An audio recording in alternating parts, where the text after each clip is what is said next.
Hi guys, this is Allison, Sam, and Steph with problem 4a. So problem 4 starts with, suppose there exists a p which equals x0, x1, x2, all the way up to xn, such that u of p of x minus u of p of alpha minus l of p of alpha is less than epsilon. So for part A, we want to prove that if P is a subset of P star, then U of P star F alpha minus L of P star F alpha is also less than epsilon. So in problem number 1, they define P star. So here in the first line, that's just what we're doing. We are given that P is a subset of P star. We know that P star equals P union x star, which equals x naught all the way up to xi minus 1, xi all the way up to xn.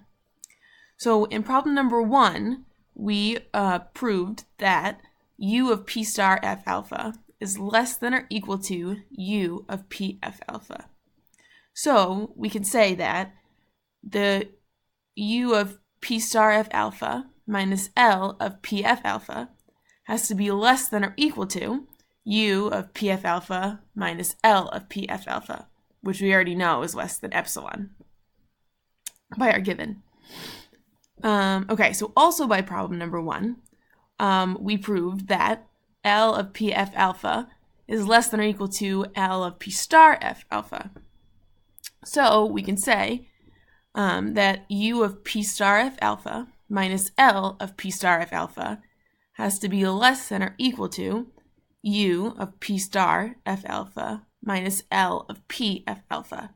So we're going to take the two inequalities we just made, this first one up here and this one down here, and we're going to pretty much combine them.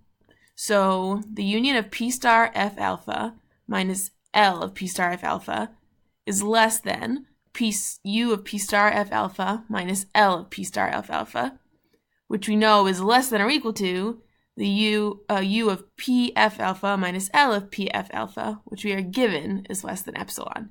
So therefore, u of p star f alpha minus L of p star f alpha is less than epsilon, which is what we are trying to prove.